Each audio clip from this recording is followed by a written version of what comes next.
اب آپ اس مبارک سلسلے کا 14واں حلقہ سماعت فرمائیں۔ برادران اسلام، واجب الاحترام بزرگوں، دوستوں، بھائیوں، عزیز نوجوانوں، سیرت پاک صلی اللہ علیہ وسلم کے ضمن میں ہمارے درس کی انتہا تقریباً اس بات پہ تھی کہ سرکار دو عالم صلی اللہ علیہ وسلم سیدنا صدیق رضی اللہ تعالی عنہ کے ساتھ غار ثور میں، جو مکے کے جانب اسفل میں واقع ہے، کیونکہ مکہ کے دو طرف ہیں، ایک جانب اعلیٰ ہے اور ایک اسفل ہے۔ جانب اعلیٰ یوں سمجھیں جسے آپ جنت المعلیٰ کہتے ہیں، اس طرف قبرستان ہے، یہ اعلیٰ ہے۔ اور اسی طرح محلہ مسفلہ، مسیال، شار ابراہیم الخلیل، الى شار الحجرہ، شار سب مسیال مسفلہ اسفل کا حصہ ہے۔ یہ جانب اعلیٰ ہے اور یہ اسفل ہے۔ اسی طرح یہ جو آپ کے ہاں اب بھی مکے میں قدئی معروف ہے، یہ اصل میں دو ہیں، ایک قدئی ہے، ایک قدا ہے۔ قدا جو ہے وہ جانب اعلیٰ میں ہے اور قدئی جو ہے وہ جانب اسفل۔ اور ذرا انسان تھوڑا سا تدبر سے، تفکر سے غور کرے تو اللہ نے حضور سرکار دو عالم صلی اللہ علیہ وسلم کو کوئی ایسی شان عطا فرمائی تھی، ایسی عظمت عطا فرمائی تھی کہ ہر لحاظ سے، یعنی جہاں جہاں سے حضور صلی اللہ علیہ وسلم گزرے ہیں، اللہ نے اس جگہ کو بھی آباد ضرور فرمایا، ورنہ کوئی تصور بھی نہیں تھا کہ کبھی یہ راستے بھی آباد ہوں گے۔ آج وہاں دیکھیں مخطط ہیں، دارالحجرہ ہے، حی الحجرہ ہے، آبادیاں ہیں، اور جس راستے سے حضور صلی اللہ علیہ وسلم نے سفر فرمایا تھا، طریق الحجرہ، اور اس راستے پر آبادیاں، تو جہاں سے بھی حضور صلی اللہ علیہ وسلم، اسی لیے علماء نے کہا ہے کہ حضور ظاہری طور پر یا معنوی طور پر جہاں سے بھی گزرے ہیں وہاں اللہ نے ضرور اپنی رحمتیں فرمائی۔ اسی لیے کسی شاعر نے حضور کی سیرت میں ایک بڑی عجیب بات کی ہے، ایک بڑا اچھوتا انداز ہے، خیال ہے، تو وہ یہ کہتا ہے کہ جہاں پڑی نہیں نظر وہاں ہے رات آج تک، کہ جہاں حضور صلی اللہ علیہ وسلم کی نظر نہیں پڑی، ایمان نصیب نہیں ہوا، دولت ایمان نہیں ملی، تو جہاں پڑی نہیں نظر وہاں ہے رات آج تک، اور وہیں سحر ہوئی جہاں جہاں گزر گئے۔ اسی جگہ پہ اللہ نے روشنی کر دی، ظاہری بھی اور باطنی۔ یعنی اللہ نے ایسے تو نہیں فرمایا نا کہ ہم نے آپ کو اس وقت بھیجا ہے کہ جب قوم ضلال مبین، جب قوم ظلمات میں تھی، شرک و کفر کے اندھیروں میں غلطاں و پیچاں تھی، تو اس وقت ہم نے اپنے نبی کو بھیجا ہے کہ انہیں اس سے نکالے۔ اب حضور صلی اللہ علیہ وسلم یعنی جس راستے سے بھی گزر گئے ہیں، اللہ نے اس راستے کو بھی آباد، اور جس راستے سے حضور نے اعراض فرما دیا ہے، اللہ نے اس راستے کو کبھی آباد ہی نہیں۔ یہ اللہ کی شان ہے، اللہ کا نظام۔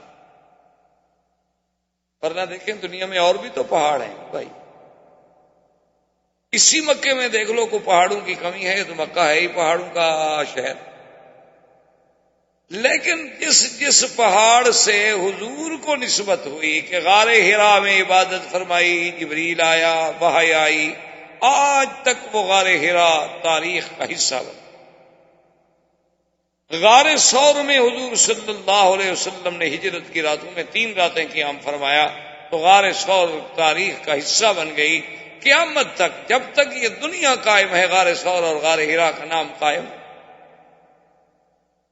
اور دیکھیں کہ یہ تخطیط کون کر رہا تھا؟ آج تو آپ کے پاس بڑے بڑے انجینئر ہیں، بڑے بڑے وسائل ہیں، آپ کے پاس بڑی بڑی دوربین ہیں، آپ کوئی نقشہ بناتے ہیں، کوئی لائننگ کرتے ہیں تو بڑے آسانی کے ساتھ آپ اس کے ذریعے سے بڑی سیدھی لائن لے جاتے ہیں، لیکن ذرا آپ غور کریں کہ 1400 سال پہلے یہ کون سے وسائل تھے، کون سے ذرائع تھے، کون سے اسباب تھے کہ اگر عبادت کے لیے بیٹھتے ہیں مدنی پاک تو غار حرا میں، اور ہجرت کے لیے بیٹھتے ہیں تو غار ثور میں، اور آج بھی ان غاروں پہ کھڑے ہو جائیں اور راستے میں یہ مکان رکاوٹ نہ ہو تو سیدھا کعبہ نظر آتا ہے.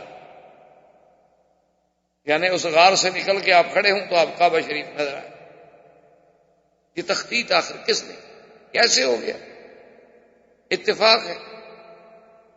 جیسے بعض کے ہم نے دہری منکرین خدا کہتے ہیں دنیا حادثہ ہے جی، ایک حادثہ ہوا اور اتفاق سے بن گئی، ایک اور حادثہ ہوگا بڑھ جائے گی. عجیب حادثہ ہے کہ بھی قالین کا اپنی جگہ بچ گیا، کرسی اپنی جگہ چلی گئی، ٹیبل اپنی جگہ لگ گئے. یہ عجیب حادثہ ہے. ایسے حادثے تو پھر روز ہونے چاہیے کہ آدمی کو کام کرنے سے جان چھوٹ جائے، ہر چیز خود بخود اپنی جگہ خود بخود ٹھیک ہو جائے. یہ کیسا حادثہ ہے کہ آسمان اوپر چلا گیا، زمین نیچے چلی گئی؟ الٹ نہیں ہوا کہ آسمان نیچے آ جاتا اور زمین اوپر چلی جاتی. یہ عجیب حادثہ ہے کہ سورج کا اپنا مدار ہے اور چاند کا اپنا مدار ہے اور سیارات کا اپنا مدار ہے، کواکب کا اپنا مدار ہے. اصل میں یہ بات نہیں ہے، یہ جہل ہے. جب آدمی تھوڑا سا پردہ دل سے ہٹا لے تو سمجھ آتی ہے کہ اس خالق کائنات نے اپنے حبیب لبیب سیدنا محمد رسول اللہ صلی اللہ علیہ وسلم کے لیے سب کچھ جو ہے وہ تقدیر میں پہلے سے تخطیط کر دی تھی کہ میرے نبی نے یوں چلنا ہے، یوں بیٹھنا ہے، یوں اٹھنا ہے، اور یہ واقعات پیش آئے. اسی لیے تو زراحب نے جب دیکھا تھا نا تو ابی طالب سے کہا تھا کہ ان کو ساتھ نہ لے جاؤ. میں نے کہا کیوں؟ کہا ادارہ وقت لو، اگر ان کو روم والوں نے دیکھ لیا تو نہیں چھوڑیں گے، قتل کر دیں گے. اس نے کہا ولی ماذا؟ اس نے کہا تمہاری آنکھوں پہ ابو طالب پٹی پڑی ہوئی ہے، مکے سے سفر کر کے یہاں تک ساتھ آ رہے ہو اور تمہیں کچھ بھی نظر نہیں آیا. اب ذرا غور کر کے دیکھو کہ جہاں نبی چلتے ہیں اوپر بادل سایہ کر لے. جس درخت کے نیچے آگے بیٹھتے ہیں لوگ سائے میں بیٹھے ہیں، حضور دھوپ میں بیٹھتے ہیں تو درخت اپنا سایہ ادھر ڈال دیتا ہے. سائے والے دھوپ میں بیٹھے ہیں اور محمد مدنی صلی اللہ علیہ وسلم طرف سایہ چلا جا رہا. دیکھا یہ تم نہیں دیکھ رہے، میں نے تو ایک نظر میں دیکھ لیا، اور تم مکے سے ساتھ چل کے آ رہے ہو اور کہتے ہو کہ میں چچا ہوں، لیکن تم نے ان خصائص پہ غور نہیں کیا. وجہ کیا تھی؟ وجہ یہی ہے کہ اگر آدمی سرسری طور پر گزر جائے اللہ کے قرآن سے، احادیث رسول سے، تاریخ اسلام سے، کہ ایک حدیث بھی ایسے پڑھ لی جیسے ڈائجسٹ پڑھا جاتا ہے. اچھا جی نیند نہیں آ رہی، چلو کوئی اسلامی کتاب اٹھا لو یار جلدی نیند آ جائے گی. آج کل تو ہم نے اللہ کے قرآن کو سلیپنگ پلز کے قائم مقام رکھا ہوا ہے نا، کہ تفسیر لے لو، دینی کتاب لے لو، اس کے ساتھ فوراً نیند آ جائے گی، کیونکہ وہ شیطان نہیں کرنے دیتا کہ کیوں آپ اللہ کی طرف جائیں، وہ سلا دیتا بڑے سکون سے. اور اس کے علاوہ اگر آپ جناب کوئی ناول لے لیں، کوئی ڈائجسٹ لے لیں، کوئی اور جس کے بارے میں آپ کو بھی یہ یقین ہو کہ میں جو پڑھ رہا ہوں یہ 100% جھوٹ ہے، پھر بھی آپ ساری رات بیٹھے رہیں پڑھتے رہیں گے کہ جناب یہ کہانی بڑی دلچسپ، بڑا اس میں سسپینس ہے، بڑے اس میں زگزیگ ہیں، بڑے اس میں گہرائیاں ہیں، گہرائیاں ہیں، اور جانتا ہے جھوٹ، پڑھنے والا بھی جانتا ہے، لکھنے والا بھی جانتا ہے میں جھوٹ لکھ رہا ہوں. تو یہ ایک عجیب اللہ کی طرف سے فیصلے تھے کہ حضور صلی اللہ علیہ وسلم اس غار میں آئے، 3 راتیں رہے، 3 راتوں کے بعد حضور صلی اللہ علیہ وسلم کا سفر مبارک شروع. حضور صلی اللہ علیہ وسلم کے سفر میں جب آپ اصل طریقے مکہ پہ آئے تو حضور صلی اللہ علیہ وسلم کو مکہ یاد آ گیا. حضور رونے، یہ تو ہم مکے میں رہتے ہوئے بھی مکے کی قدر نہیں کرتے، ہمیں اللہ نے کعبہ نصیب کیا ہے لیکن پھر بھی ہمیں نماز نصیب نہیں، ہم مکے میں رہتے ہوئے بھی عمرہ نصیب نہیں کرتے. یہ اب آپ کے میرے بس کی بات نہیں ہے. عرب، میں نے ایک دفعہ سفر کیا، میں آ رہا تھا تقریباً الخبر سے بائی روڈ، تو جس ٹیکسی میں ہم تھے ہم نے کرایہ پہ کار لی. اصل میں پاکستان سے الخبر آیا، پھر میں بائی روڈ آ گیا. تو جس گاڑی چلانے والا بدو تھا، خالص عربی، خالص عرب، اور بڑا اچھا آدمی، بڑا اچھے خلق والا آدمی. تو میں نے اس سے کہا کہ بھائی ذرا مہربانی کرنا کہ جب تم طائف سے جب گزرو گے تو یہ سیل کا طریقہ اختیار کرو گے یا اندر سے گزرو گے؟ اس نے کہا کہ نہیں، اندر تو پھر ہم بہت شہر میں الجھ جائیں گے، بعد یہ سیل والا راستہ۔ تو میں نے کہا ابھی جب میقات آئے تو ذرا گاڑی روک رہے ہیں، ہم نے تو احرام باندھنا ہے، تو پاکستان سے آ رہے ہیں۔ اس نے کہا کہ ٹھیک ہے۔ جب وہ جناب طائف کے قریب آیا تو اس نے کہا کہ جی مجھے تو نہیں پتا میقات کیا ہوتا ہے، لیکن اب آپ خود ذرا ہوشیار ہیں، مجھے جہاں بتائیں گے میں گاڑی روک دوں گا۔ خیر میقات پہ آ گئے۔ میں نے اس سے کہا کہ تم میقات نہیں جانتے ہو، تم یہ مکے آتے ہو یا آج اتفاق سے؟ انہوں نے کہا نہیں، مہینے میں کم از کم 2 دفعہ 3 دفعہ 4 دفعہ تو مکے میں کبھی 2 دفعہ کبھی 4 دفعہ کبھی 1 دفعہ آنا ہوتا ہے، ٹیکسی ڈرائیور ہے، بڑی سواری مل جاتی ہے، آ جاتے۔ تو میں نے کہا تمہیں میقات کو مجھے تو نہیں پتا میقات کیا ہوتا۔ اس نے کہا واللہ میقات کی بڑی بات ہے، مجھے تو یہ نہیں پتا کعبہ کیا ہے۔ میں نے کہا میں نے تو کعبہ نہیں دیکھا۔ اب عرب ہیں، عرب میں رہنے والا ہے، اسی ملک کا باشندہ ہے، وہ کہتا ہے مجھے نہیں پتا کعبہ کیا ہے۔ اللہ کے بندے تو مکے، نے کہا مکے آتے ہیں، سواری اتاری، بس کہیں تھکے ہوئے تو جا کے کسی گاوے شاوے میں سو گئے، اٹھے دوسری سواری پہ چلے گئے، ہمیں تو نہیں پتا کعبہ کیا ہے۔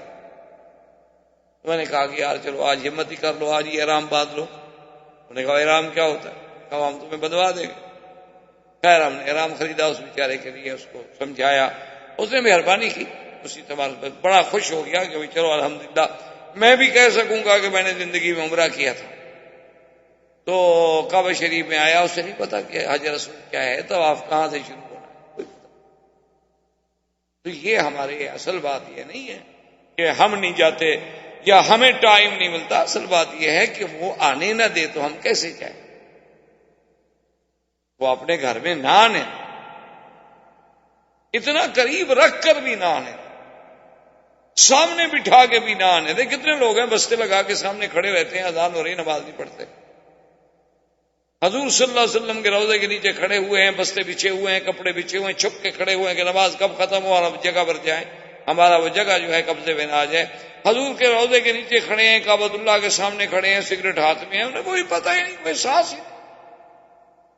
اچھا، اور اللہ کے کعبے میں جا رہے ہیں، جوتے پاؤں میں ہیں، بوٹ پہنے ہوئے ہیں، ٹک ٹک آواز آ رہی ہے، عورتیں ہیں، میک اپ ہے، سنگار ہے، پورا بدن نظر آ رہا ہے، نئے سے نئے فیشن کا جوڑا پہنا ہوا ہے، جیسے انارکلی میں گھوم رہی ہوں، شملے کی سیر پہ آئی ہوئی ہوں۔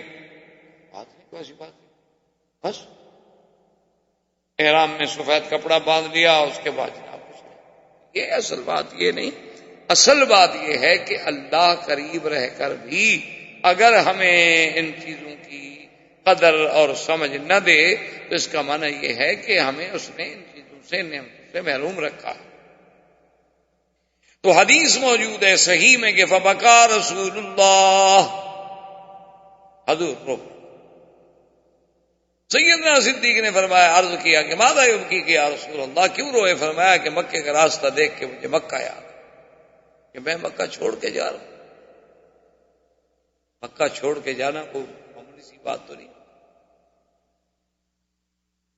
اسی لیے بعض علماء نے لکھا ہے کہ القیام فیہا سعادت والخروج منہا شقاوت، کہ جب تک اللہ مکے میں رہنا نصیب کرے اس کو سعادت سمجھے، اور اس کا نکلنا جو ہے وہ بدبختی کی علامت۔ اس لیے حکم ہے کہ خود نکلنے کی کوشش کبھی نہ۔ اللہ نہ رکھے نوکری ہے ختم ہو گئی تو ٹھیک ہے، معذوری ہے، مجبوری ہے، لیکن اس کی تمنا یہ نہ ہو کہ میں جاؤں۔ تو حضور صلی اللہ علیہ وسلم پر اللہ نے جبریل بھیجا، اللہ نے قرآن نازل کیا، ان الذی فرض علیک القرآن لرادک الی معاد۔ اللہ نے فرمایا محمد عربی صلی اللہ علیہ وسلم، اس ذات جس نے آپ پر قرآن اتارا ہے، وعدہ ہے کہ ہم آپ کو پھر لے آئیں گے مکہ، آپ اداس نہ ہو۔ اس کے آگے حضور صلی اللہ علیہ وسلم چلے، رابق کے قریب پہنچے۔ اب تو آپ جب خط ہجرت سے جاتے ہیں تو رابق تھوڑا ایک طریق پہ رہ جاتا ہے، لیکن پرانے راستے سے جائیں تو وہ گزرتا ہی رابق کے اندر سے تھا، بدر کے اندر سے، رابق کے اندر سے، مستورہ کے اندر سے۔ اب یہ راستہ جو ہے یہ اقرب تو ہے ہجرت کے، ہجرت کا راہ، کیونکہ حضور تو صحیح راستے سے نہیں گئے تھے نا، چھپ چھپ کے گئے تھے۔ اس لیے یہ وادی قدید ہے، وادی عصفان ہے، اسی طرح وادی خلیس ہے، اسی طرح آگے جا کے بیر استراحہ ہے، بدر صغرا ہے، بدر کبرا ہے، وادی تیمہ ہے، علی تیمہ ہے. یہ سب چیزوں کا ذکر جو ہے کتابوں میں موجود ہے. جو حضور کے زمانے بھی یہ وادی اسی نام سے،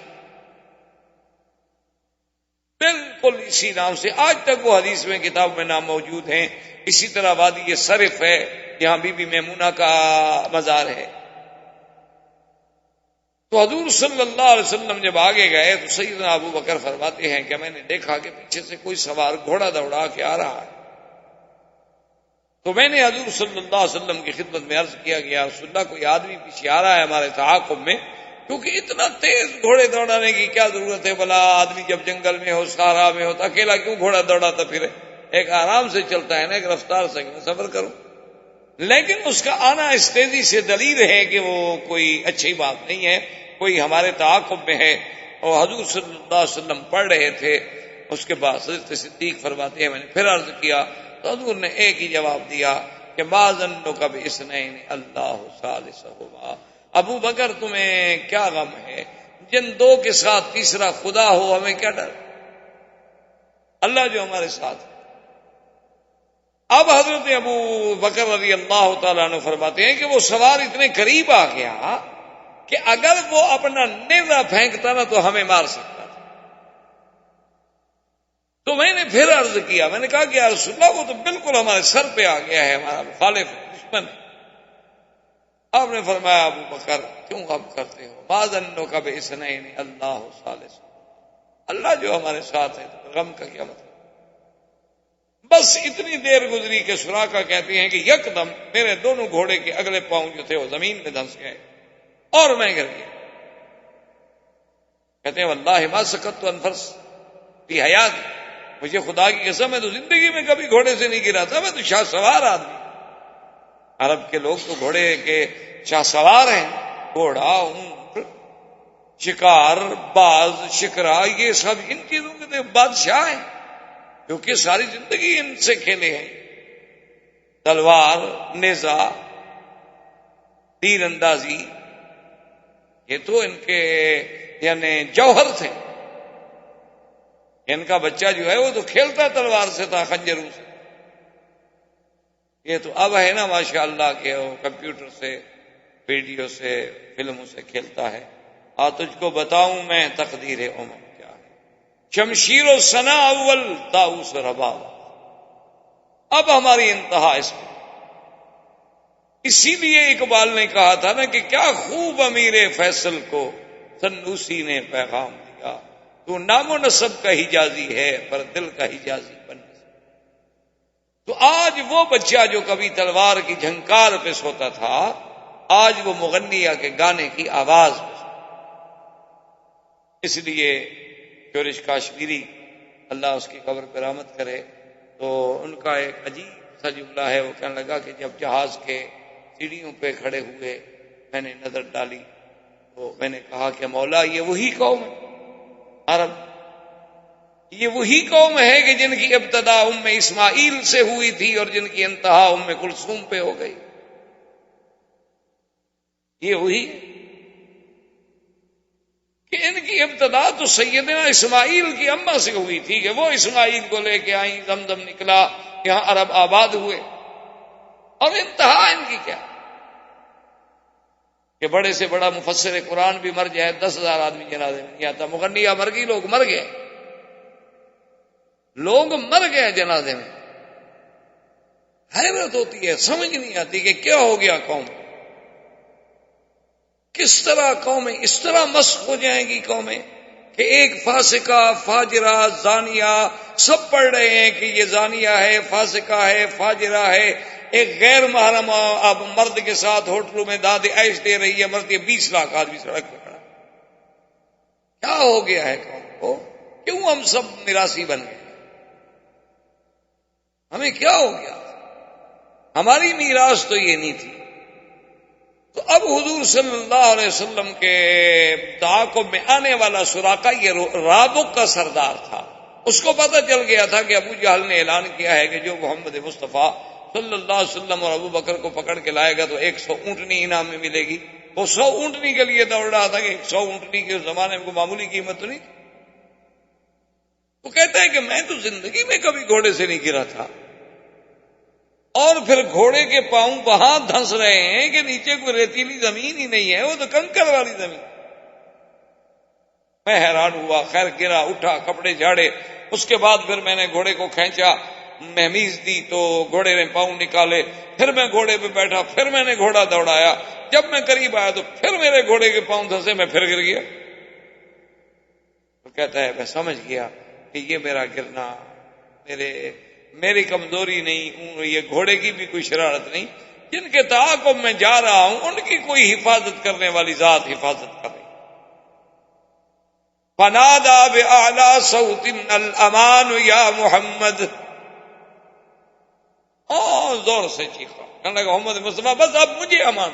ڈر گیا. اس نے کہا کہ اب کہیں ایسا نہ ہو کہ میں اللہ کے عذاب کا شکار ہوں. حضور پاک نے اپنی اونٹنی روک لی، سواری روک لی. سراقہ قریب آ گیا، کہنے لگا حضور مجھے امان دیا. امان ہے، کوئی بات، ہم نے تمہیں کچھ نہیں کہا. اور حضور صلی اللہ علیہ وسلم نے فرمایا کہ تمہارا نام کیا ہے؟ اس نے کہا سراقہ. کیوں آئے تھے؟ آپ کو تعاقب کے لیے، آپ کو پکڑنے کے لیے. تو انہوں نے فرمایا اب کیا ارادہ ہے؟ اس نے کہا حضور بس اب میں نے فیصلہ کر لیا ہے کہ آپ کی ذات کو کبھی نقصان نہیں پہنچاؤں گا، اور میرا یہ بھی وعدہ ہے کہ آپ جائیں مدینے تک، آرام سے سفر کریں، اس راستے سے میں آپ کے کسی دشمن کو بھی اب آپ کے پیچھے نہیں آنے دوں گا.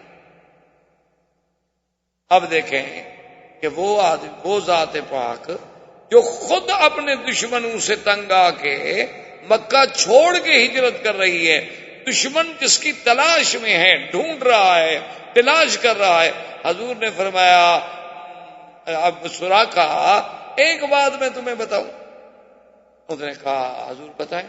آپ نے فرمایا کہ وہ دن کیسا لگے گا جب کسرا بادشاہ کے ہاتھ کے کنگن تمہارے ہاتھ میں ہوں گے.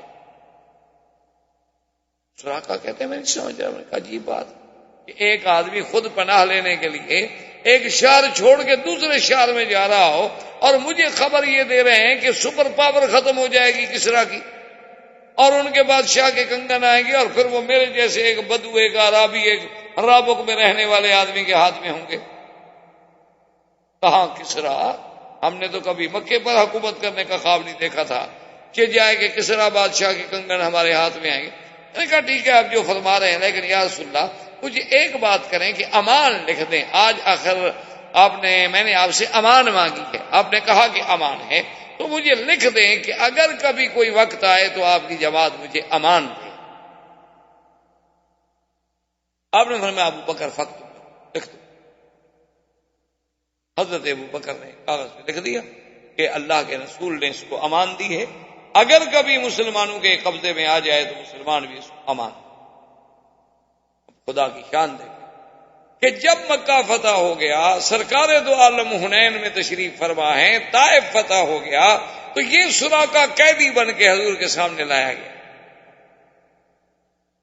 اور آتے ہوئے اس نے کہا کہ یا رسول اللہ فیصلہ کرنے سے پہلے 1 منٹ ٹھہر جائیں. جیب سے ہاتھ نکالا اور کاغذ آگے رکھا کہ حضور آپ مجھے امان دے چکے.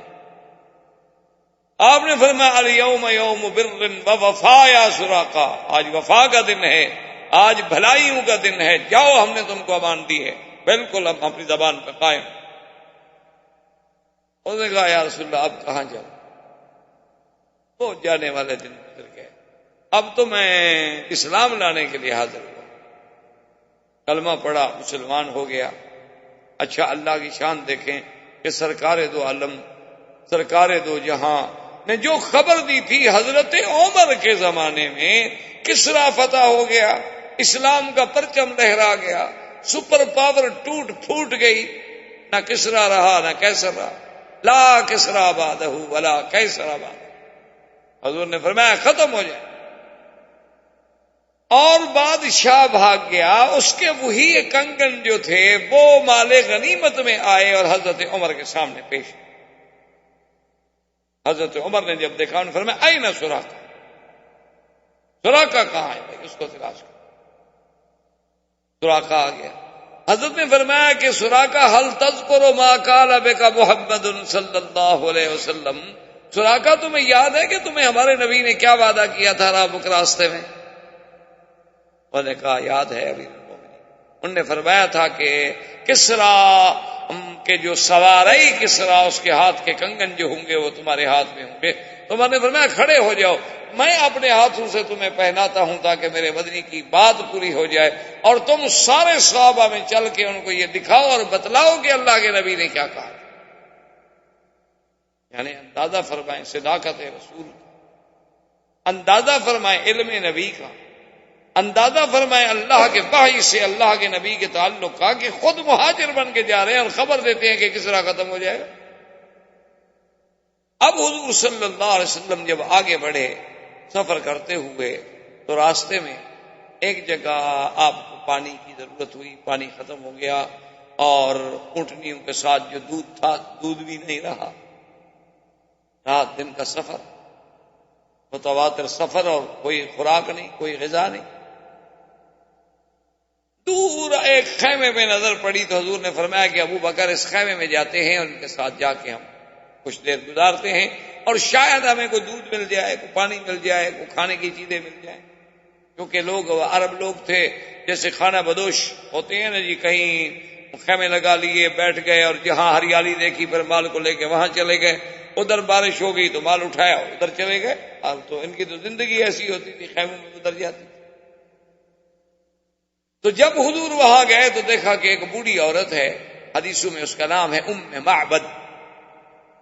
حضور پاک نے سلام کیا، فرمایا میں اجازت ہے کہ آپ کے خیمے میں کچھ دیر آرام کریں؟ انہوں نے کہا اہلاً وسہلاً. عرب تھے اور سخاوت ضیافت تو ان کو گٹھی میں پڑی ہوئی تھی. عرب ہو اور سخی نہ ہو سمجھے پھر وہ عرب نہیں ہوگا. وہ کہ آپ کی ہماری نسل تبدیل ہوئی 10 سال 20 سال 50 سال 100 سال سے. عرب یقیناً کریم. یہ ناممکن ہے کہ عرب ہو اور بخیل ہو اور شہید ہو، اور وہ بیچارہ ہر وقت 99 کی مار میں ہو گن رہا ہو. کیا 99 ہو گیا تو 100 کا بھول.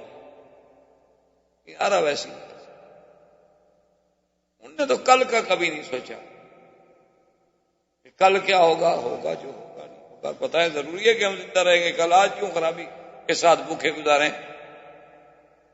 اس نے کہا اہلاً وسہلاً. بیٹھ گئے حضور صلی اللہ علیہ وسلم.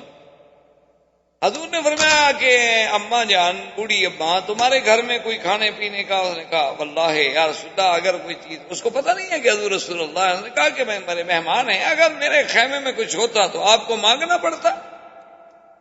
یہ تو عیب ہے عرب.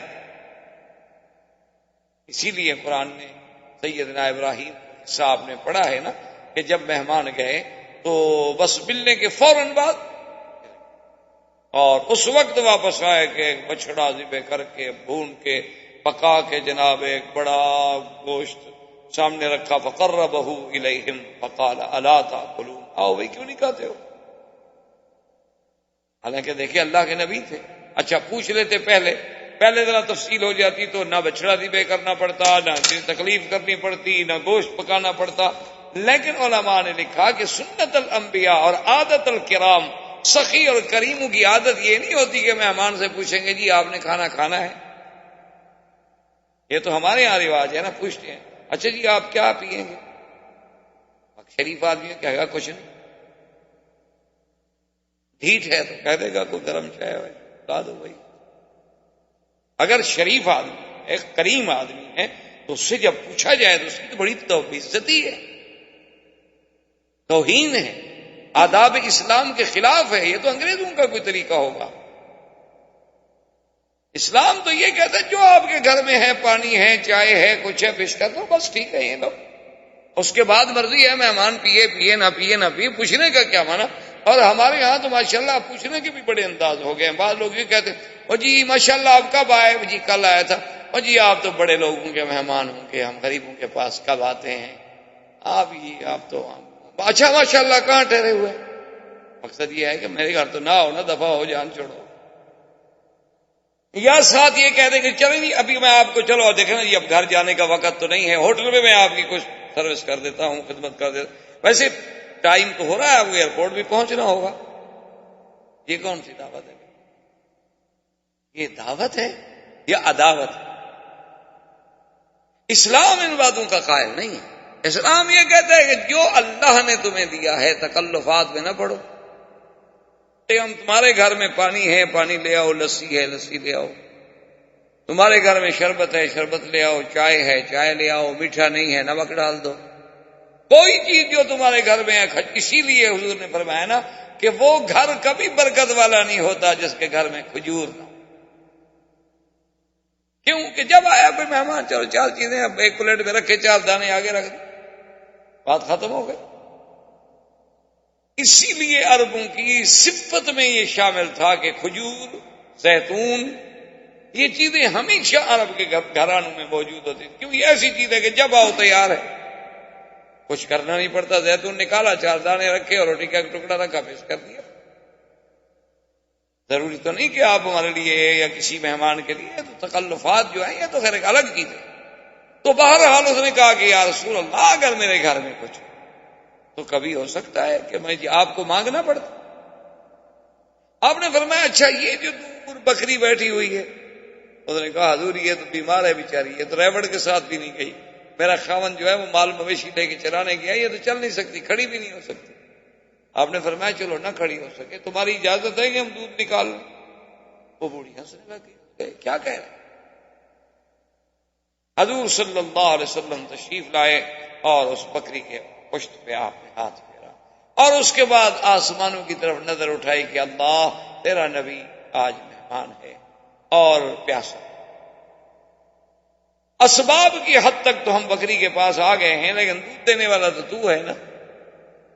اور اس کے بعد حضرت ابوبکر فرماتے ہیں کہ حضور خود بیٹھ گئے اور کہتے ہیں کہ میں تو حیران ہو گیا کہ ماشاءاللہ حضور تو بکری کا دودھ نکالنا بھی جانتے ہیں، کیونکہ یہ دودھ نکالنا جو ہے بکری کا، گائے کا، یہ فن ہے نا۔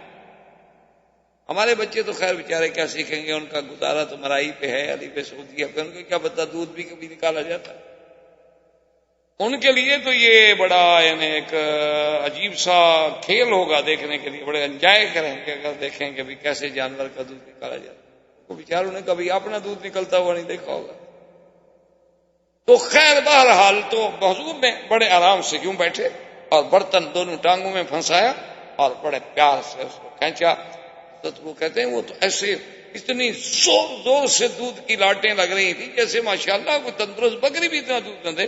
برتن بھر گیا تو میں اور لے آؤ، اور برتن بھر گیا تو میں اور لے آؤ، اور برتن، جتنے خیمے میں برتن تھے، جتنی ہمارے ساتھ تھے، سب آپ وہ عورت دیکھ رہے کیا ہو؟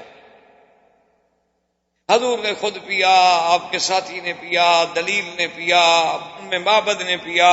حضور نے فرمایا ابو بکر کو تھوڑا سا ساتھ رکھ لو، باقی سب ام معبد کو دے دو، یہ اپنے گھر میں رکھ لے۔ اور اس کے بعد حضور نے اجازت مانگی اور کہا کہ اچھا ماں تمہارا بہت شکریہ کہ ہم نے تمہارے خیمے کی چھت کے نیچے وقت گزارا ہے، سائے کے نیچے بیٹھے ہیں، ہم نے تمہارے برتن استعمال کیے ہیں، ہم نے تمہاری بکری سے دودھ لیا ہے، ہم تمہارے بہت شکر گزار ہیں، اور کبھی تمہیں حاجت ہو مدینے میں کبھی گزرو تو وہاں آنا اور ہمیں ملنا۔ میرا نام محمد بن عبداللہ ہے، محمد رسول اللہ ہے، کہہ کے حضور چلے گئے۔ بعض روایات میں ہے کہ حضور نے نام نہیں بتایا، بس حضور نے خیریت پوچھی، کہا اور اس کا شکریہ ادا کیا، چلے گئے۔ تھوڑی دیر گزری تو ام معبد کا خاوند آیا گھر میں، دیکھا کہ گھر میں تو سارے برتن دودھ سے بھرے ہوئے ہیں، دیکھا ام معبد میں ملا ہی رہا تھا، یہ کہاں سے آ گیا؟ انہوں نے کہا بیٹھو، انہوں نے کہا بیٹھو ابو معبد بیٹھو، آج تو میرے گھر میں کوئی ایسے مہمان آئے تھے، خدا کی قسم میں نے ایسے تو کبھی زندگی میں بھی نہیں۔ اور محدثین، تمام دنیا کے محدثین علماء جو ہیں، ام معبد نے جو حضور کا نقشہ کھینچا ہے نا، جو حضور کا جمال، کمال، صفت، خلق، سیرت، صورت بیان کی ہے، دنیا کا کوئی صحابی بیان نہیں کر سکتا۔ اس عورت نے، اس بدو عورت نے، جنگل میں رہنے والی عورت، جاہل ہو، تمہارے ہمارے لحاظ سے بیکورڈ، بالکل جاہل، لیکن جو اس نے حضور کا حلیہ کھینچا ہے نا جی، اس نے کہا کہ میں نے تو آج ایک ایسا آدمی دیکھا ہے ولا بالطویل البائن، ان کا قد کوئی اتنا لمبا بھی نہیں تھا کہ لمبا نظر آئے، عیب والا لگے، کیونکہ زیادہ لمبا ہو جائے، حد سے زیادہ ہو جائے تو پھر وہ بھی تو ایک عیب بن جاتا ہے، وہ حسن نہیں رہتا. ولا بالکثیر، اور نہ اتنا چھوٹا قد تھا کہ حضور کے قد جو ہے وہ، بلکہ درمیان میں اور اتنے اعتدال والا اور طول کی طرف ابھرتا ہوا. ولا بالابیض الامحق، اور نہ حضور کا رنگ ایسے تھا کہ بالکل خالص انڈے کی طرح سفید ہو. ولا بالاسمر، اور نہ حضور کا رنگ ایسے تھا کہ جسے ہم سانولا کہہ سکیں، بلکہ الابیض مائل الی الحمرۃ، کہ ایسا سفید جس میں سرخی کی ایک جھلک ہو، آمیزش. انہوں نے کہا جب ایسا حلیہ بیان کیا اور نے کہا، اور اسی نے یہ بکری پہ ہاتھ رکھا، تو اس کے خاوند نے کہا کہ ام معبد، معلوم ہوتا ہے یہ وہی محمد عربی ہے جس کو مکے والے ڈھونڈ رہے. یہ تو وہی اللہ کا رسول تھا، ہم تو خوش نصیب ہیں کہ ہمارے خیمے میں محمد بدری اترے. اور اس کے بعد حضور صلی اللہ علیہ وسلم نے اپنا سفر مبارک جاری رکھا، اور مدینے والوں کو یہ تو پتا تھا کہ آقا انعامدار آنے والے ہیں، لیکن یہ پتہ نہیں تھا کہ کب چلے ہیں مکے سے، کب آئیں گے. ٹیلی فون تو تھا نہیں کہ کوئی ٹیلی فون پہ بتا دیتا. اب مکے والے کیا کرتے جناب، مدینہ منورہ والے کے بوڑھے، عورتیں، بچے، حتیٰ کہ یہودی، بنو قینقاع، بنو نذیر، بنو قریظہ، ان کے بڑے بڑے راہب، ان کے بڑے بڑے پڑھے لکھے لوگ، سب باہر نکل کے آتے وہ مقام جس کو کہتے ہیں ثنیۃ الوداع. آج بھی مدینہ شریف میں مقام موجود ہے ثنیہ. اسی لیے شاہ فہد نے، اللہ جزائے خیر دے، کہ انہوں نے جو حرم شریف میں مدینہ مسجد نبوی کے لیے ایئر کنڈیشن، جو سینٹرل ایئر کنڈیشننگ کا جو سب سے بڑا وہاں انہوں نے لگانا تھا فیکٹری، اس کا پلانٹ لگانا تھا، تو وہ حرم کے قریب ایک جگہ تھی جہاں لگا رہے تھے. تو خادم الحرمین نے کہا کہ نہیں بالکل اس جگہ مت لگائیں، کیونکہ ہو سکتا ہے کہ گاڑیوں کا دھواں اور کوئی پٹرول کی بو اور ڈیزل کی بوئیں کھینچیں اور وہ کسی دوسری ہوا کے ساتھ مل کے حضور کے حرم کے اندر مسجد نبی میں چلی جائے تو یہ ادب کے خلاف ہوگا. اس کو آپ دور لے جائیں اور اسی مقام پہ لے جائیں جہاں سے حضور آئے تھے، تاکہ وہیں سے ٹھنڈی ہوا آئے. اس عقیدت کو کبھی ہم نے بھی سوچا ہے جنہیں ہم وہابی کہتے ہیں.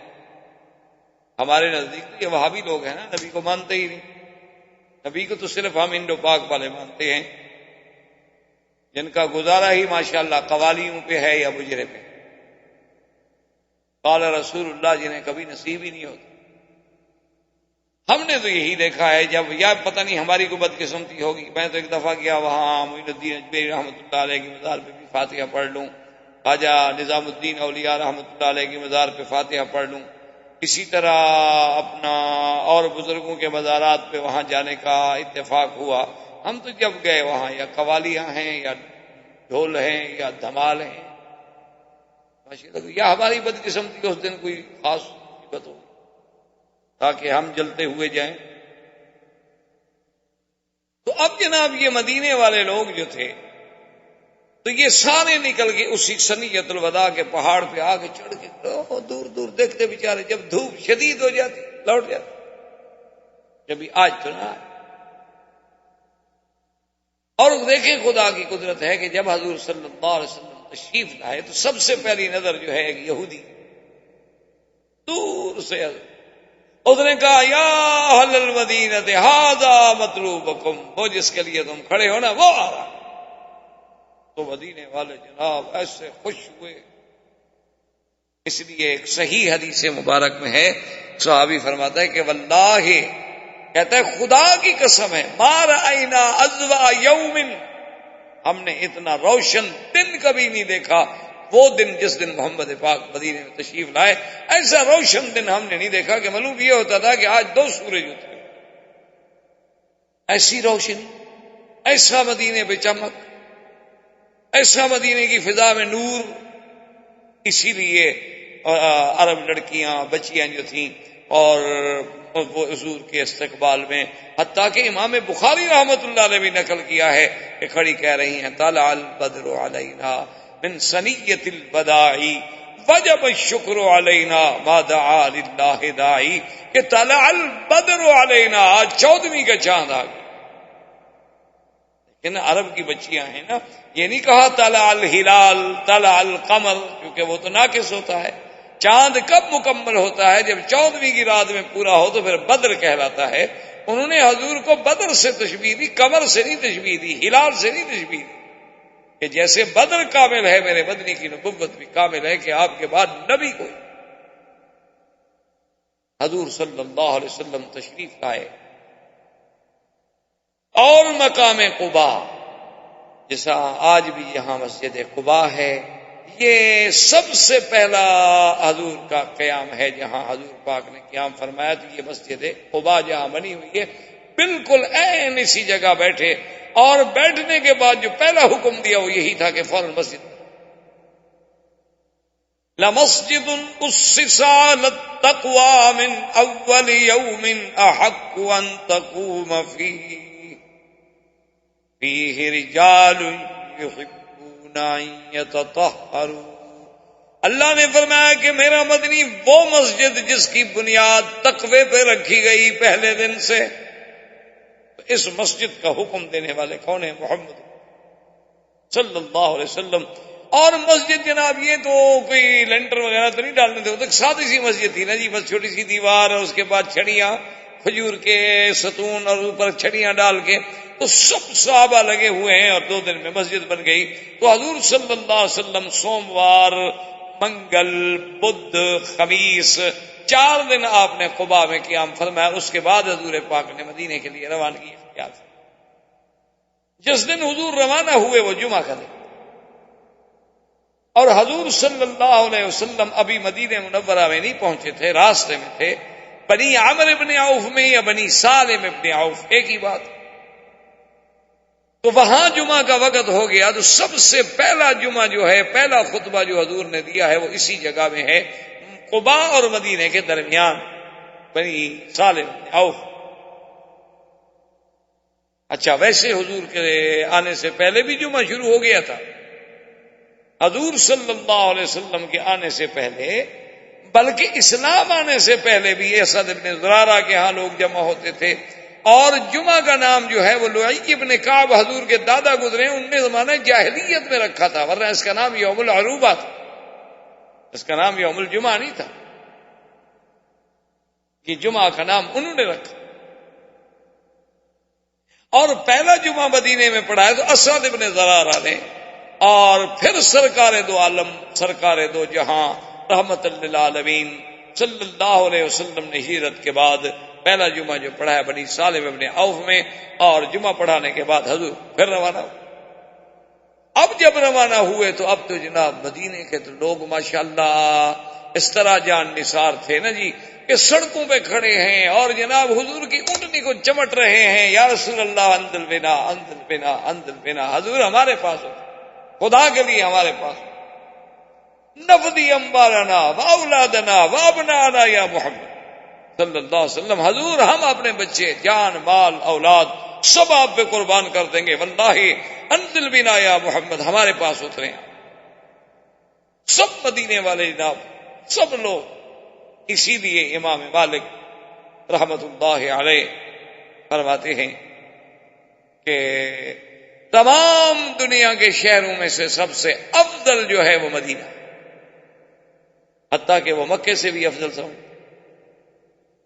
تو امام مالک رحمت اللہ علیہ کی جہاں اور دلائل ہیں، وہاں ان کی سب سے بڑی دلیل یہ ہے، وہ کہتے ہیں کہ ساری دنیا کے شہر جو ہیں، حتیٰ کہ مکہ جو ہے وہ بھی تلوار سے فتح ہوا ہے، ایک شہر ہے دنیا کی تاریخ میں جو اسلام اور محبت سے فتح ہوا، صرف مدینہ، جہاں کوئی تلوار نہیں چلی، بلکہ حضور کے آنے سے پہلے اسلام آ چکا تھا۔ مصعب ابن عمیر پہنچ چکے تھے اور سینکڑوں لوگ اسلام لا چکے، 83 آدمی تو مدینے سے چل کے حضور کی بیعت کر چکے تھے، بیعت العقبہ۔ حضور پاک نے جب دیکھا کہ بھئی اب سب کا اتنا ذوق، اتنا شوق ہے، اب سب آدمی کہتے ہیں کہ میرے گھر میں چلو، اب حضور نے فرمایا دیکھ پاس فَاتْرُكُوهَا إِنَّهَا مَأْمُورَةٌ، میری اونٹنی کو کوئی نہ پکڑے، کوئی روکنے کی کوشش نہ کرے، یہ اللہ کی طرف سے مامور ہے، جہاں اس کو اللہ حکم دیں گے وہاں بیٹھ جائے گی، اور جہاں یہ بیٹھ جائے گی وہاں اس کا میں مہمان خود بخود بن جاؤں گا۔ تو اس لیے میری اونٹنی کو پکڑنے کی کوشش نہ کریں، روکنے کی کوشش نہ کریں، اس کو اس کے حال پہ چھوڑیں۔ اب حکم ہو گیا تو اب جناب سب ہٹ کے کھڑے ہو۔ اب حضور کی اونٹنی جا رہی ہے اور جس جس کے گھر سے گزر جائے اس کے لیے تو بڑی امیدیں اور آسیں ٹوٹ جائیں، اگلا امید میں لگ جائے، چلتے چلتے چلتے چلتے ایک خالی جگہ ہے دیار بنی نجار میں، یوں سمجھیں گے جہاں آج مسجد رسول پاک جو مسجد نبی ہے، جہاں آج آپ نماز پڑھتے ہیں، یوں سمجھیں بالکل یہی جگہ۔ یہ اصل میں علاقہ تھا بنی نجار کا، حضور صلی اللہ علیہ وسلم کے اقوال تھے، اور یہ جگہ بالکل خالی پڑی تھی، یہیں آگے اونٹنی بیٹھ گئی، اور ساتھ ہی حضرت ابو ایوب کا گھر تھا۔ جب اونٹنی یہاں بیٹھ گئی تو بعد نے اس کو اٹھانے کی کوشش کی، دعوہا، چھوڑ دو، انہا مامورۃ، میری اونٹنی کی عادت نہیں ہے کہ ایسے بیٹھتی ہے، اللہ کا حکم ہے، بس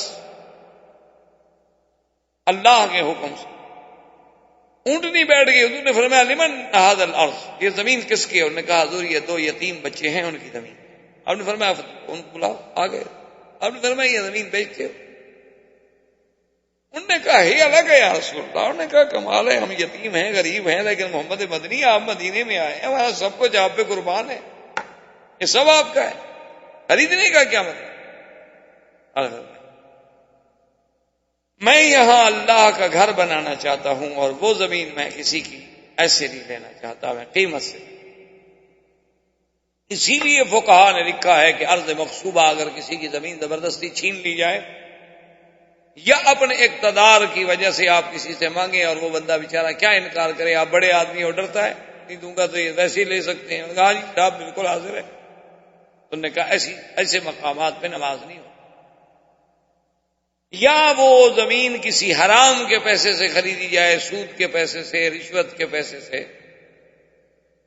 میں ایک دفعہ گیا تو ڈپٹی کمشنر صاحب تھے ہمارے ضلع کے، اب پتہ نہیں ہے اللہ عالم، تو وہ بیچارے مجھے ملنے آئے، ان کی بڑی مہربانی خرافت کہ وہ جب ملنے آئے تو اس کے بعد انہوں نے کہا کہ جی آپ اتفاق سے آئے ہیں، اور میں نے ڈی سی آفس کے قریب ایک مسجد بنائی ہے ماشاءاللہ، تو اس میں آپ جو ہے مہربانی کر کے ایک نماز ہمیں پڑھا دیں، ہمارے آپ اسی ضلع کے رہنے والے، ہمارا بھی کچھ حق ہے۔ میں نے کہا نہیں بالکل اس میں تو کوئی فرق نہیں۔ میں نے کہا ڈی صاحب آپ نے کیسے بنائی ہے وہ مسجد؟ تنخواہ سے؟ کہتے ہیں جی تنخواہ ہماری اتنا کہاں ہوتی ہے کہ ہم مسجدیں بنا سکیں، اصل بات یہ تھی کہ بس کوئی ذمہ دار کام کرانے کے لیے آیا، کوئی جاگیردار، کوئی صنعت کار، کوئی کاروباری، کوئی بزنس مین، تو بس ان سے کہا کہ دیکھو بھی یہ مسجد بنا رہا ہوں، کام تمہارا تب کروں گا کہ اتنے پیسے پہلے مسجد کے لیے دیا۔ انہوں نے کہا تھا اس میں تو پھر نماز پڑھنی ناجائز ہے، اس میں تو کسی اور مولوی سے افتتاح کروا لیں۔ یہاں بہت سارے مولوی ہیں ماشاءاللہ، بینکوں کا افتتاح کراتے ہیں، تمہاری مسجد کا بھی کر دیں گے۔ مرزائیوں کے نکاح پڑھ دیتے ہیں تو مسجد کے افتتاح کون سی بات ہے؟ معمولی سی بات۔ ہر قسم کا مولوی مل جاتا ہے دنیا میں، سرکاری بھی ہوتے ہیں، درباری بھی ہوتے ہیں، علماء سو بھی ہوتے ہیں، علماء حق بھی ہوتے ہیں، اللہ والے بھی ہوتے ہیں۔ میں کہا جی حرام؟ نے کہا بالکل حرام ہے، وہ تو آپ کو ڈپٹی کمشنر سمجھ کے اگلے ڈر کے مارے پیسے دیے، خوشی سے کو دے کے گیا ہے۔ تو اس طرح علماء نے لکھا ہے کہ ایسے طریقے سے بھی جب اللہ کا گھر بنے تو خالص بلکہ بعض علماء تو یہ کہتے ہیں کہ کوئی خطیب اپنی تقریر سے متاثر کر کے لوگوں سے چندہ وصول کر لے، وہ کہتے ہیں یہ بھی ڈاکے میں شامل۔ ایک آدمی زبردستی ڈاکہ مارتا ہے، ایک آدمی تقریر کے ذریعے سحر کر رہا، حالانکہ وہ دینا نہیں چاہتا تھا لیکن اس کی جیب سے اس نے نکلوا دیا ہے۔ تو نے کہا اس نے طیب نفس سے تو نہیں دیا نا، شرمندگی سے دیا ہے۔ کبھی لوگ کیا کہیں گے اتنا بڑا آدمی بیٹھا ہوا، یار اس نے کچھ بھی نہیں دیا، حالانکہ وہ چاہتا نہیں تھا دینا۔ انہوں نے کہا کہ علماء کا یہ کام ہے کہ اپنے مساجد، مدارس کی کیفیت جو ہے وہ رکھ دیں لوگوں کے سامنے کہ بھئی مسجد کے یہ ضروریات ہیں، مدرسے کی یہ ضروریات ہیں، اللہ جس کو توفیق دے دیتے ہیں۔ لیکن آج کل مشکل تو یہ ہے نا جی، آگے لوگ بھی تو ایسے ہیں نا ماشاءاللہ، کرے کیا؟ انہوں نے کہیں سینما بنانی ہو، کلب بنانا ہو، دیکھیں جناب ماشاءاللہ سال کی تنخواہ لگا دیں گے، مسجد کے لیے کہو تو 1 مہینے کی دینے کے لیے تیار نہیں۔ پھر ان کو مولوی بھی الحمدللہ ایسے ہی ٹکرتے ہیں، اللہ کی رحمت۔ آخر انہوں نے بھی رسول تو کرنا ہے. تو اب جناب جب حضور صلی اللہ علیہ وسلم نے وہ زمین اب حکم دیا فوراً مسجد بناؤ اور اپنا فرمایا ابو ایوب ہم مہمان تمہارے کیونکہ گھر تمہارا قریب یہ تمہارا نصیب ہے کہ اونٹنی یہاں بیٹھ گئی. حضرت ابی ایوب انصاری کا گھر جو تھا حدیث میں آتا ہے طابقین 2 منزلہ تھا یعنی 2 کمرے نیچے 1-2 کمرے اوپر تھے. تو اس نے کہا کہ یا رسول اللہ آپ تو اوپر رہیں گے ہم نیچے رہیں گے. آپ نے فرمایا کہ نہیں یہ نہیں ہوگا ہم رہیں گے نیچے تم رہو اوپر کیونکہ ہمیں تو لوگ ملنے کے لیے آئیں گے اور جب آئیں تو اوپر چڑھیں اور اتریں اور اوپر چڑھیں اور اتریں تمہارے لیے بھی مشکل ملنے والوں کے لیے بھی مشکل ہمارے لیے بھی مشکل لہذا ہم جو ہے وہ تو نیچے رہیں گے تم اوپر رہو. ٹھیک. حضرت ابی ایوب نے اپنے بیوی سے کہا کہ بات سنو اگر ہم اوپر ہیں اور حضور نیچے ہیں ایک تو یہ ادب کے خلاف ہے کہ ہم حضور سے اعلیٰ ہوں اور دوسری بات یہ ہے کہ ہمارے پاؤں کی آواز سے حضور کے آرام میں خلل نہ پڑے اور تیسری بات یہ ہے کہ جب یہاں ہم کھڑے ہیں پتہ نہیں یہی عین نیچے حضور بیٹھے ہوں اس لیے دیوار کے ساتھ لگ کے سو جاؤ. دیوار کے ساتھ لگ کے سو گئے. اچھا خدا کی شان ہے ان کا طرح جرا ان کے گھر میں ایک مٹکا تھا بڑا پانی کا جو اوپر رکھا ہوا تھا تو وہ ٹوٹا. وہ جب ٹوٹا تو اس کا پانی جب نکلا تو اب پانی کیسے روکیں جی. پہلے والے کو یہاں والے سسٹم تو نہیں تھے نا آج کل باقاعدہ مواسیر لگے ہوئے تھے اور نفایات تھے اور یہ تھا اور وہ تھا. وہ تو سادے سودے سے گھر ہوتے تھے مٹکے بھر کے لاتے تھے مشکیزیں کندھے پہ رکھ کے بھرا کرتے تھے. ان کے پاس ایک ہی لحاف تھی جو سردی میں وہ ڈالا کرتے تھے تو جلدی سے ابھی ایوب نے وہ لحاف اٹھا کے اسی پانی پہ ڈال دی. ایک پانی اگر نیچے بہتا ہے تو کہیں حضور کے لیے تکلیف کا باعث نہ ہو. اور اس کے سوا کوئی لحاف نہیں تھا اور مدینے کی سردی پر آپ جانتے اسی طرح سردی میں رات گزار دی بغیر لحاف کے لیکن حضور کے آرام کا خیال رکھا. صبح جب ہوئی تو حدیث میں آتا ہے ایک روایت میں ہے کہ ابو ایوب نے کہا اور ایک میں ہے کہ حضور نے فرمایا کہ ابو ایوب معلوم ہوتا ہے کہ تم رات کو سو نہیں سکے. انہوں نے کہا حضور بات تو بالکل ٹھیک ہے ہم ادب سے کیسے سو آپ مہربانی فرمائیں آپ اوپر منتقل ہو جائیں اور ہمیں جو ہے مہربانی فرما کے نیچے رہنے دیں. وہ آنے جانے والی تکلیف تو برداشت ہو سکتی ہے لیکن ہم یہ کیسے برداشت کریں کہ ہم یہ کن اعلیٰ اعلیٰ رسول اللہ ہم آپ سے اوپر رہیں. یہ عشق کی بات ہوتی ہے یہ محبت و ادب کی بات. اور صحابہ میں جتنی ادب تھا اس کا تو سوچا بھی نہیں جا سکتا. اسی لیے ایک صحابی فرماتے ہیں کہ میں نے ایک شخص سے پوچھا کہ حل انت اکبر ام رسول اللہ کہ بھئی تم بڑے ہو یا حضور. کیا پوچھ لیا جاتا ہے ایک سوال ہوتا ہے عمر میں یعنی آپ عمر میں بڑے ہیں یا حضور صلی اللہ علیہ وسلم پر زیادہ ہے. اب اس میں پوچھنے والے کے دماغ میں یہ قطعاً تصور ہی نہیں ہو سکتا کہ نعوذ باللہ وہ کوئی شان میں تقابل کرائے. کون نبی کے شان کا مقابلہ کرے. وہ جانتا ہے کہ اللہ کے نبی کے شان کا مقابلہ وہ تو صرف یہ پوچھ رہا ہے باعتبار سن باعتبار عمر کے کہ بھئی تم عمر میں بڑے ہو یا حضور پاک بڑے ہیں. دیکھیں ادب کا تقاضا کتنا پیارا جواب دیتا ہے. اس نے کہا ورسول اللہ اکبر وانا اقدم منہ میلادا کہ بڑے تو میرے حضور ہیں لیکن پیدا میں ان سے پہلے ہوا. اندازہ کریں اس شخص نے یہ لفظ بھی گوارا نہیں کیا کہ یہ کہتے کہ میں بڑا ہوں.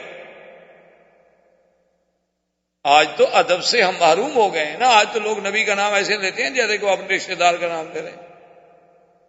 اتنی گستاخی اتنی بے ادبی کہ اور عاشقوں کا یہ عالم تھا کہ اگر ہزار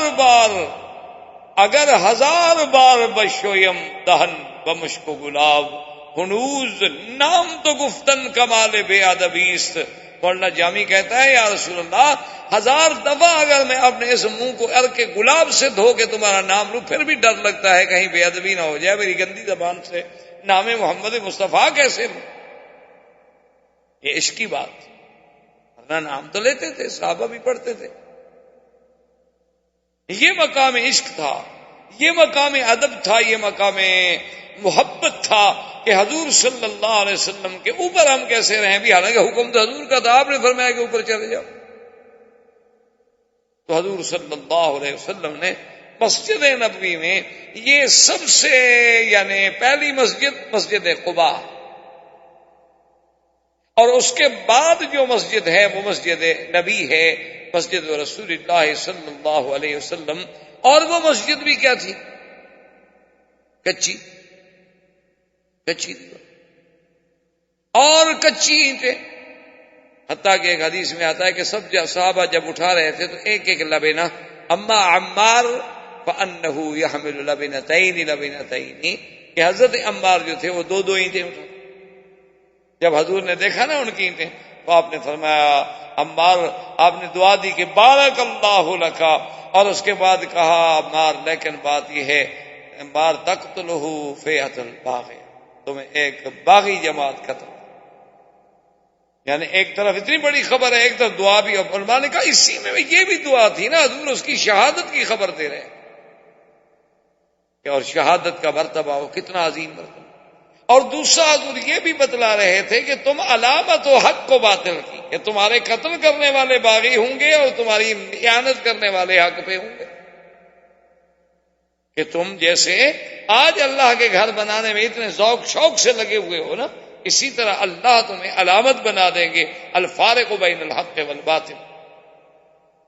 تو حضور صلی اللہ علیہ وسلم کی مسجد، اور اس کے ستون کیا تھے؟ کھجور، چھت کیا تھی؟ کھجور کی چھڑیاں، اور منبر کیا تھا؟ ایک جذع نخل، کھجور کا ایک تنا، ایک کھجور کا تنا جو ہے وہ منبر بنا دیا گیا، اور حضور اسی کے ساتھ مل کر اپنی پشت مبارک لگا کے خطبہ پڑھتے تھے۔ یہ منبر تھا، بیٹھنے کی تو جگہ نہیں، بس کھڑے، بیٹھنے کے لیے تو کوئی جگہ نہیں۔ حتیٰ کہ وہ حدیث مبارک میں صحیح واقعہ ہے کہ ایک عورت آئی، اس نے کہا کہ یا رسول اللہ انا عندی نجارن، میرے پاس میرا خادم جو ہے وہ درخان کا کام کرتا ہے، اگر اجازت دو تو آپ کے لیے ہم منبر بنا دیں، کیونکہ آپ کھڑے کھڑے خطبہ پڑھتے ہیں، کچھ تو استراحت ہو، اس کے بعد چلو آدمی بیٹھ سکے۔ تو آپ نے اجازت دے دی، تو سب سے پہلے منبر حضور کے لیے بنایا گیا، تو اس عورت نے بنایا، وہ لکڑی کا تھا، اس کے 3 درجات تھے۔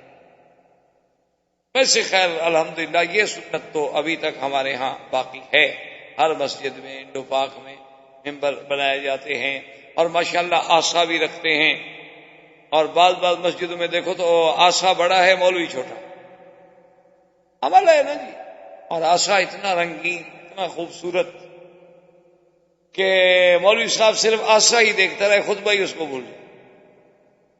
میں نے تو ایسے ایسے آسے دیکھے ہیں مساجد میں جہاں میں گیا ہوں، ماشاءاللہ ان سنتوں کا بڑا خیال ہے لوگوں، لیکن حضور کے دندان شہید کرنے والی سنت وہ یار دعا، اس کے لیے دعا۔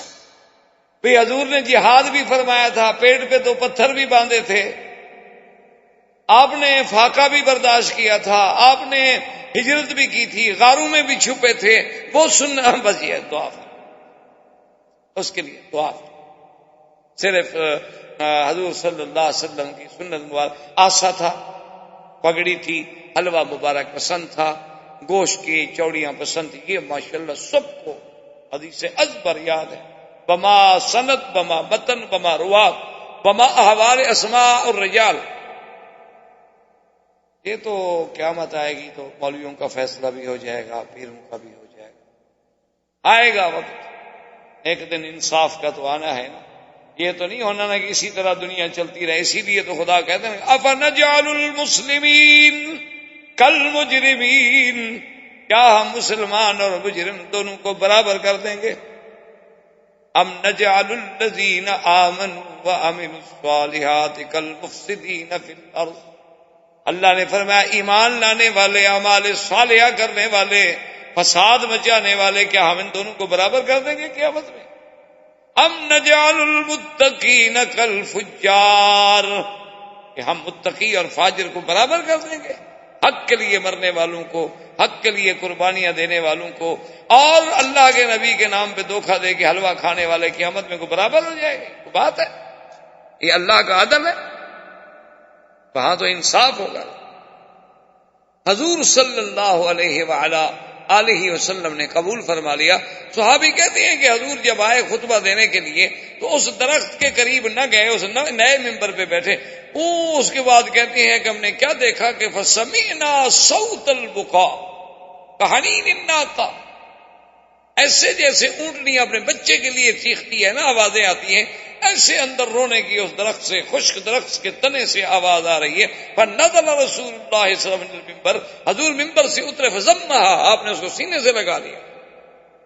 صحابہ کہتے ہیں ہم نے دیکھا کہ جیسے بچے کو چپ کراؤ نا، ماں باپ بچے کہتے ہیں چپ کرو چپ کرو، تو بچہ روتا روتا آہستہ آہستہ چپ کرتا ہے، تو وہ درخت بھی اسی طرح آہستہ آہستہ آہستہ آہستہ چپ کرتا گیا، حتیٰ سکنا، حتیٰ کہ سکون آ گیا۔ اندازہ کریں کہ اس لکڑی میں بھی فراق رسول اللہ کا یہ اثر ہے۔ ہمیں بھی کبھی رونا آیا ہے حضور کے فراق پر؟ ہماری آنکھوں سے بھی کبھی آنسو نکلے؟ ہمیں بھی کبھی مدینے سے جدا ہونے کا دکھ ہوا ہے؟ ہمیں بھی کبھی حضور صلی اللہ علیہ وسلم کی سیرت کا کوئی پہلو یاد آیا ہو، کوئی سنت کا پہلو یاد آیا ہو، اور اس پہ ہم نے بھی آنسو بہائے ہوں کہ ہائے کاش ہمیں یہ سعادت نہ مل سکی؟ تو حضور صلی اللہ علیہ وسلم کے لیے تو پتھر تھے، جمادات تھے، نباتات تھے، ہر بات میں یعنی اللہ نے جب تمییز پیدا کی اور جب اس میں شعور و ادراک پیدا کیا تو اس کو بھی حضور صلی اللہ علیہ وسلم کی قدر و منزلت کا پتہ چلا۔ تو حضور صلی اللہ علیہ وسلم ہجرت کے بعد مدینہ منورہ میں پہنچے، اور مدینہ منورہ میں مسجد کے قیام کے بعد پھر حضور نے احکامات جاری فرمانے شروع فرمائے۔ وما علینا الا البلاغ وآخر دعوانا ان الحمدللہ رب العالمین، والسلام علیکم ورحمۃ اللہ وبرکاتہ۔ برادران اسلام، واجب الاحترام بزرگوں، بھائیوں، ساتھیوں، ہم نے اپنے سلسلہ درس میں جیسے آپ کو معلوم ہے کہ سیرت نبی عربی صلی اللہ علیہ وسلم کا سلسلہ شروع کیا ہے۔ الحمدللہ اللہ کی توفیق سے اور اس کے رحم و کرم سے، عنایت سے، ہم نے سیرت مبارک کی ابتدا سے لے کر تقریباً حضور صلی اللہ علیہ وسلم کا ہجرت کا فرمانا، سرزمین مکہ مکرمہ سے ہجرت اور مدینہ منورہ کے ورود تک کا بیان تقریباً اختصار سے ہم کر چکے۔ سرکار دو عالم صلی اللہ علیہ وسلم جب مدینہ منورہ میں پہنچ گئے تو میرے مدنی کی زندگی، مدنی زندگی، اسلام کی رفعت، سربلندی، اسلام کی عظمت، تکمیل، یعنی جس دین کی ابتدا مکے سے ہوئی تھی اس کی تکمیل مدینہ میں۔ مکی زندگی میں جو حضور کا پاک صلی اللہ علیہ وسلم کے 13 سال گزرے ہیں، اس 13 سالہ دور میں کوئی احکام، کوئی شریعت کے بارے میں اوامر، نواہی، احکام، حدود یا آسان مسائل سمجھ لیں، نماز، روزہ، حج، زکوٰۃ، یہ کوئی حکم نہیں اترا۔ 13 سالہ زندگی جو ہے وہ صرف دعوت کی اور اثبات دعوت کی، جو مسائل مہمہ تھے، اللہ کی توحید، نبوت و رسالت اور اثبات قیامت، بس ان 3 مسائل پر میرے آقا نے 13 سال اپنی زندگی کے صرف فرمائے۔ کیونکہ یہ قاعدہ ہوتا ہے کہ جب کوئی دائی کسی دعوت کو لے کر آتا ہے تو سب سے پہلے تو وہ قوم کے سامنے اپنا دعویٰ رکھتا ہے نا کہ میرا مدعا کیا ہے، میں کیا کہتا ہوں، میں کیا چاہتا ہوں۔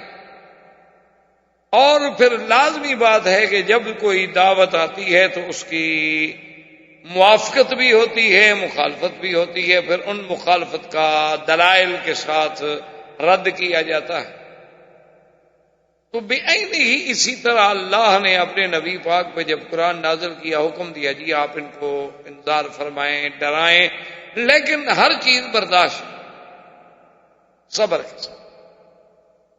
اور آج بھی کسی ملک میں کسی دنیا کے اسلامی ملکوں میں یاد رکھیں کوئی تحریک، کوئی جماعت، کوئی نظم کبھی کامیاب نہیں ہو سکتا جب تک کہ وہ پھر اسی منہاج نبوت پر حضور صلی اللہ علیہ وسلم کے طریقے کے مطابق نہ چلے۔ اسلام کا اصول ہے، اسلام کا انقلاب کوئی انقلاب فرانس نہیں ہے، اسلام کا انقلاب کوئی انقلاب روس نہیں ہے، اسلام کا انقلاب کوئی جزوی انقلاب نہیں ہے کہ چلو معاشی مسئلے میں ایک انقلاب برپا کر دیا بس اس کے بعد تو ان کے پلے میں کچھ نہیں۔ اسلام تو ایک ایسا جامع کامل معنی مکمل مذہب ہے کہ وہ تمام سراپا چیزوں پہ انقلاب لاتا ہے، کہ عقیدے میں انقلاب، عمل میں انقلاب، شکل میں انقلاب، اقتصادیات میں انقلاب، نظم حکومت میں انقلاب، یعنی پورے نظام، پورے ڈھانچے کو بدل دیتا ہے۔ یہ نہیں ہوتا کہ آدھا اس کو بھی چلنے دو آدھا اس کو بھی چلنے دو، نہ، اسلام ایک کامل چیز۔ تو آج بھی اگر دنیا میں کہیں کوئی فکری، کوئی تحریک، کوئی جماعت کامیابی سے ہمکنار تب ہو سکتی ہے کہ وہ حضور کی سیرت کو اپنائے، حضور صلی اللہ علیہ وسلم کی طرح اپنی دعوت کو لے کے اٹھے، اور دعوت کے راستے میں جتنی تکلیفیں آئیں اس پہ صبر کرے، اور اس صبر کے بعد جب وہ دعوت پھیلتی ہے تو اس سے پھر خود بخود ایک جماعت وجود میں آتی ہے۔ جیسے کہ کسی نے کہا تھا نا کہ میں اکیلا چلا تھا جانب منزل، مگر لوگ یوں ملتے گئے اور کارواں بنتا گیا۔ اب میرے مدنی پاک بھی تو اکیلے تھے، یعنی زمانے ہجرت پہ نظر ڈالیں تو حضور کے ساتھ تو ماسوائے سیدنا ابو بکر کی اور آدمی نہیں، تیسرا تو راستہ دکھانے والا ہے۔ یعنی اندازہ کریں کہ ایک اللہ کا نبی ہے اور ایک صدیق ہے، اور مکہ سے مدینہ منورہ اور حبشہ دونوں کو ملا کے بھی 83 آدمی، یہ کل سرمایہ ہے رسول کہ 83 افراد کی ایک جماعت کو لے کے آپ مدینے پہنچے ہیں۔ لیکن وہ 83 کے 83 افراد جو تھے وہ کندن تھے، وہ 83 کے 83 افراد جو تھے وہ ظلم کی کٹھالیوں سے گزر چکے تھے، اب خالص سونا تھے، اب ان میں کوئی کھوٹ ووٹ نہیں تھا۔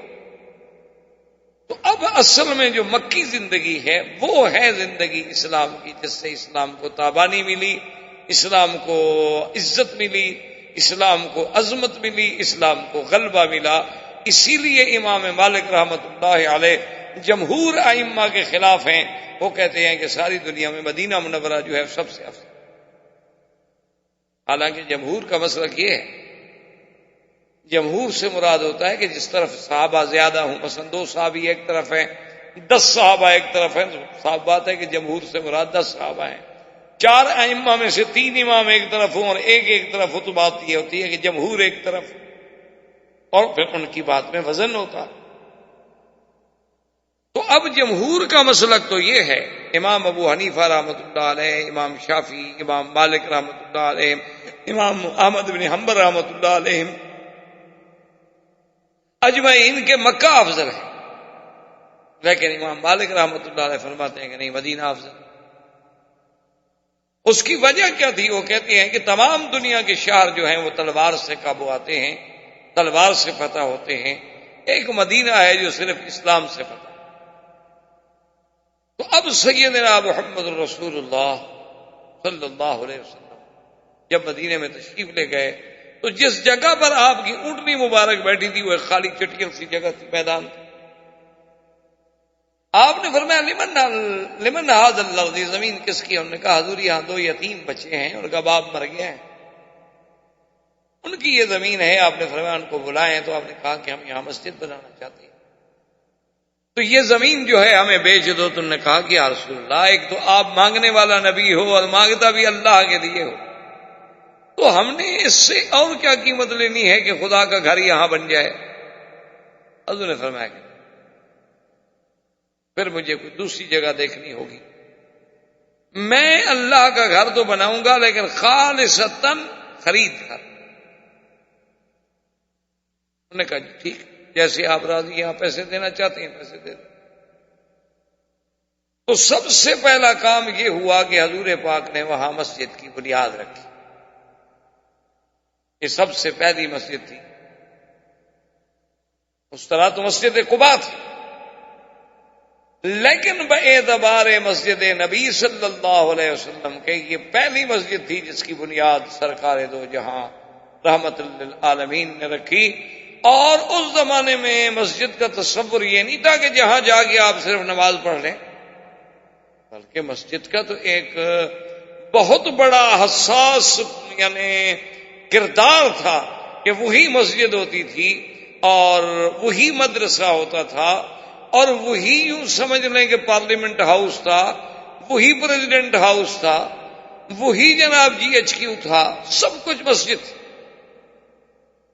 اسی لیے آپ نے دیکھا نہیں تھا کہ ابھی ایک ملک کے کسی لیڈر نے یہ کہہ دیا تھا نا کہ مسجد پہ ذرا غور کرو کہ اس کے مینار، اس کا قبہ، یہ تو ہمارے لیے ہیلمٹ ہے، اور مینار جو ہیں دیکھیں یہ ہمارے اسلام کے سب سے بڑے عظیم میزائل ہیں جو کفر کی قوتوں کو دیکھنے سے پاش پاش کر دیتے ہیں، چلانے کی بھی ضرورت نہیں پڑتی۔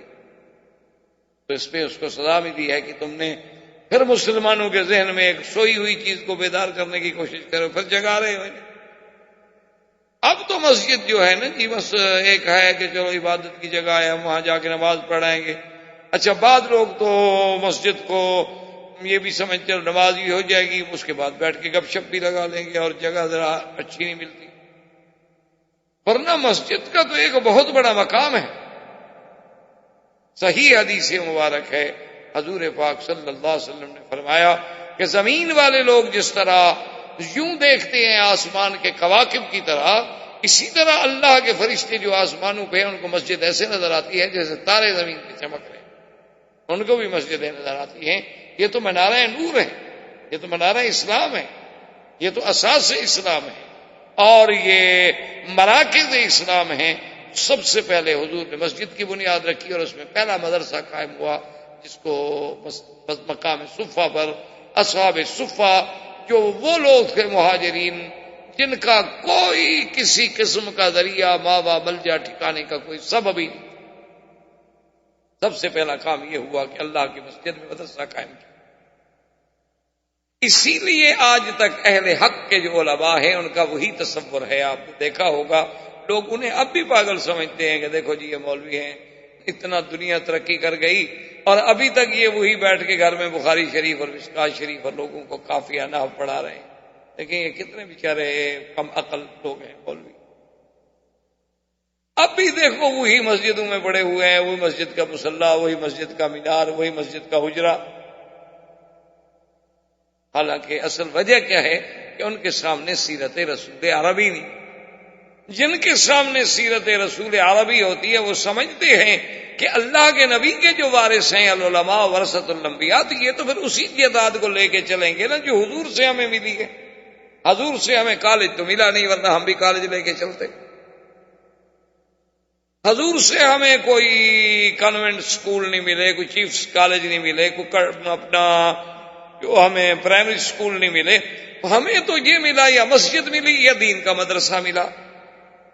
تو اللہ نے جہاں موقع دیا ہم نے مسجد بھی بنائی، مدرسہ بھی بنایا، تو وارث تو وہی چیز دے کے چلے گا نا جو اس کو مورث سے جائیداد بھی ملی ہے۔ کسی کو باغ ملا، کسی کو زمین ملی، کسی کو جائیداد ملی۔ اب جن لوگوں کے مقدر میں ہے ہی مسجد و مدرسہ تو اور کیا جائیداد لے کے غریب آگے جائیں؟ آپ ان کو برا کہیں، آپ ان کو دقیانوسی کہیں، آپ ان کو پرانے خیالات کا آدمی کہیں، آپ کی جو مرضی ہے، لیکن ان کے پلے میں تو یہی میراث ہے۔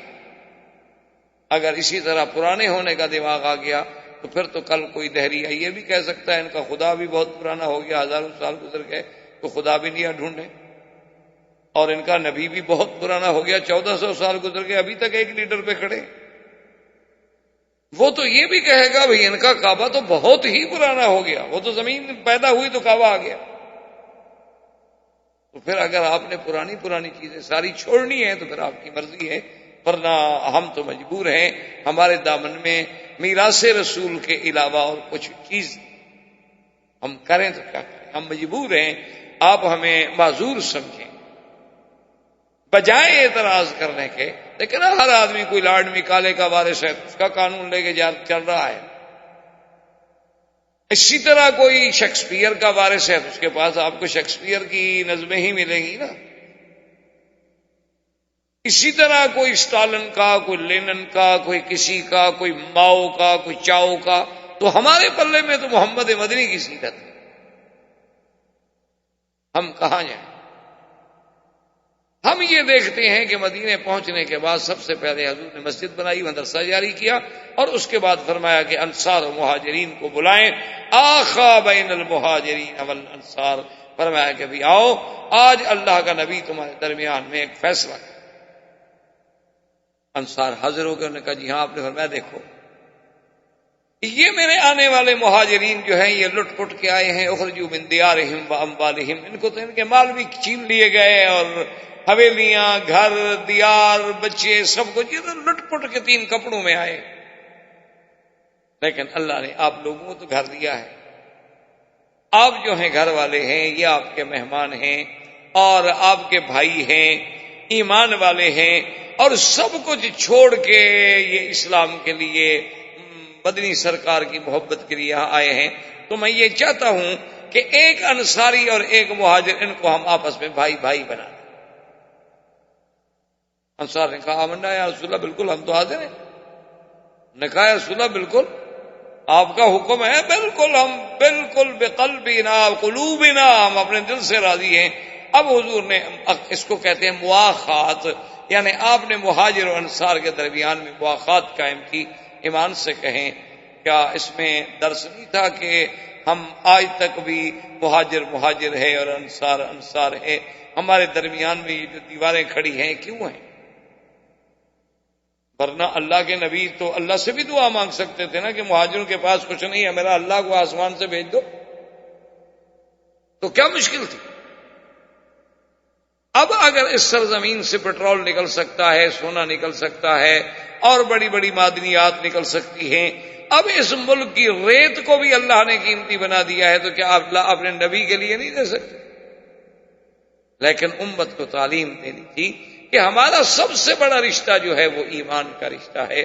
جب وہ ایمان کا رشتہ ٹوٹ جائے گا تو پھر مہاجر مہاجر ہوگا، انصار انصار. جب وہ ایمان کا رشتہ ٹوٹ جائے گا تو پھر کوئی ہندوستانی ہوگا، کوئی پاکستانی ہوگا، کوئی افغان ہوگا، کوئی سید ہوگا، کوئی پشتون ہوگا، کوئی سندھی ہوگا، کوئی تاجک ہوگا، کوئی ازبک ہوگا، کوئی پشتو بولنے والا، اردو بولنے والا. پھر یہ سارے جھگڑے پیدا ہو جائیں گے. اللہ کے نبی نے سب سے پہلی بنیاد یہ رکھی کہ اس تفریق کو مٹا ڈالو، ان کو بھائی بناؤ. اسی لیے حدیث مبارک میں ہے کہ ایک دفعہ مدینہ منورہ کی زندگی میں اوس و خزرج بڑے قبیلے تھے جو انصار میں تھے، پھر ساتھ کے سب الحمدللہ اسلام میں آ گئے. یہ بہت بڑے قبیلے تھے، ان کی آپس میں کچھ جھگڑا ہو گیا. تو ایک اوس والے نے پکارا اپنے قبیلے کو، خزرج والے نے پکارا اپنے قبیلے کو. پرانے دور میں تو یہی تھی نا، ہر آدمی اپنی قوم کو پکارتا تھا.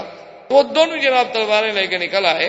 حضور صلی اللہ علیہ وسلم کو جب پتہ چلا تو حضور گئے، آپ نے فرمایا ما بال فیکم الجاہلیہ، کہ اللہ کا نبی تمہارے اندر موجود ہے اور تم ابھی تک قومیت کے نعرے لگا رہے ہو. دعوہا انہا منتنۃ، چھوڑ دو ان قومیت کے نعروں کو، یہ تو بدبودار نعرے ہوتے. کہیں لسانیت کا جھگڑا، یہ کون ہے جی اردو سپیکنگ ہے، یہ کون ہے جی بنگلہ سپیکنگ، یہ کون ہے جی یہ جناب مالاباری ہے، یہ کون ہے جی یہ کیرالا کا ہے. لسانیات پہ جھگڑا، قومیتوں پہ جھگڑا، رنگ پہ جھگڑا. وجہ کیا ہے کہ وہ اسلام کی قوت جو تھی وہ کمزور ہوگی. اب یہ دیکھیں اسلام کا تقاضا کہ حضور نے بھائی بھائی بنا دیا، سب بھائی بن گئے. اچھا ایک روایت میں خدا کی شان ہے کہ سیدنا علی بچ گئے. سیدنا علی رضی اللہ تعالی عنہ نے کہا کہ یا رسول اللہ آپ نے مجھے تو کسی انصاری کا بھائی نہیں بنایا. آپ فرمایا اما ترضا، تم اس بات پہ راضی نہیں کہ تو میرا بھائی بن جا؟ میں تیرا بھائی بن جاتا تھا. تو حضرت علی بڑے خوش ہوئے کہ یا رسول اللہ اس سے بڑی بھی کوئی سعادت ہو سکتی ہے کہ مجھے اللہ کا نبی اپنا بھائی بنا لے. احباب کرام، اس کے بعد اب آپ اس مبارک سلسلے کی CD نمبر 15 سماعت فرمائیں.